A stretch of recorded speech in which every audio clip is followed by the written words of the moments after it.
Hello guys, kumusta kayo dyan? Sana okay lang kayo. Araw pala ng Monday ngayon dito sa Canada. December 15. So nag last day na tayo sa klase natin na French. Tapos na natin yung French level 8 2.1.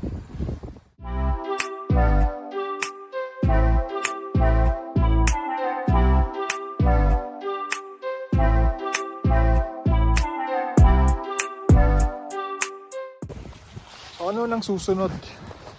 Nag-enroll na tayo guys nung next level, A 2.2.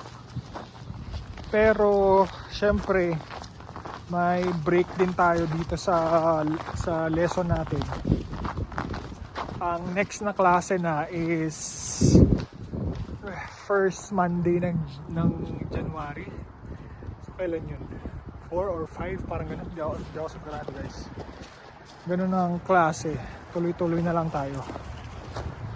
Doon sa class kasi namin, since siya, intensive online, kailangan makalima kami. So, ang ginagawa ko, kino-convince ko talaga na yung mga kakilala ko, mag-enroll na kayo, ganyan, para makabuo kami ng 5. Kasi guys, kung hindi kami makabuo ng 5, made-dissolve yung klase, ibig sabihin hindi tutuloy.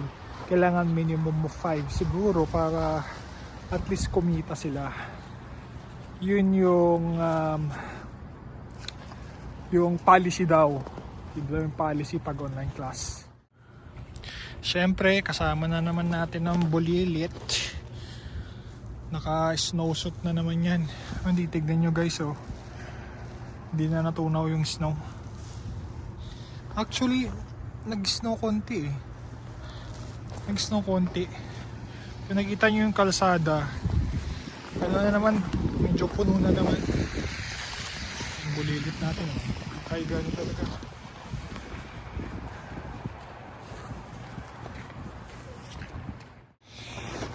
Actually guys, itong daanan na yan, parang di na sila naglagay ng ng salt. So parang ang nilagay nila is mga buhangin. Yung buhangin. Hindi ko alam kung ano mas mura, yung buhangin o yung asin. Pero sabi ni Leslie, mas mahal daw yung buhangin. Buhangin. Kaya kung titignan nyo, color brown. Balik tayo dun sa French class natin.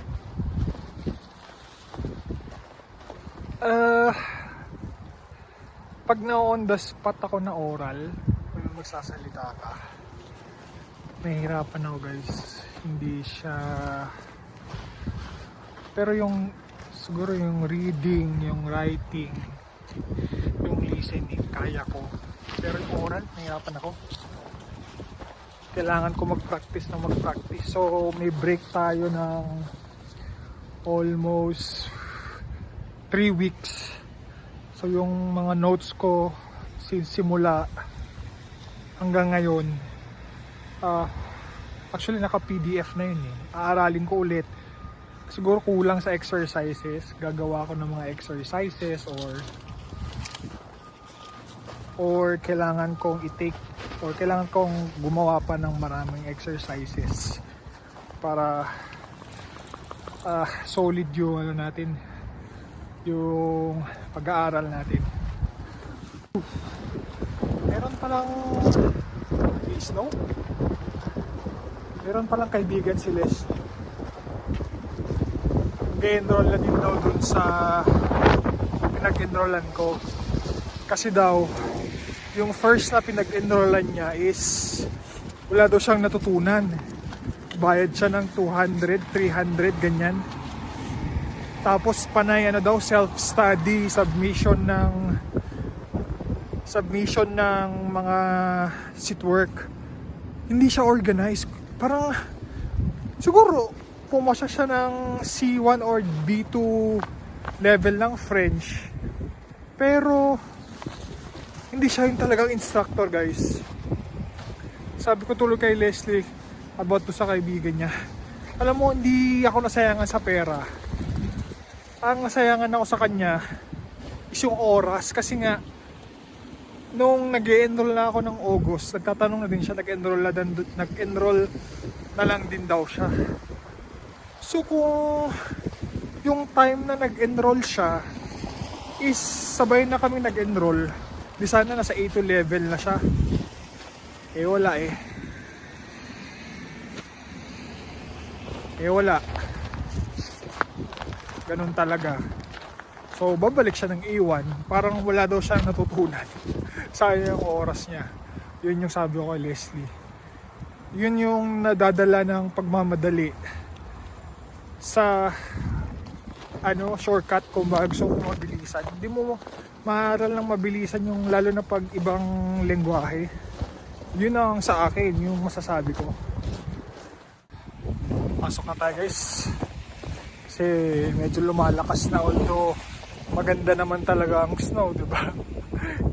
Para sa akin, di masyadong malamig. Normally kasi pag nag-i-snow, di masyadong malamig yun. Tara, akit na tayo. Mamayang hapon, balik na lang tayo pag madami na. Pero yun na, tapos na yung A1.1. Pasok na tayo next year ulit.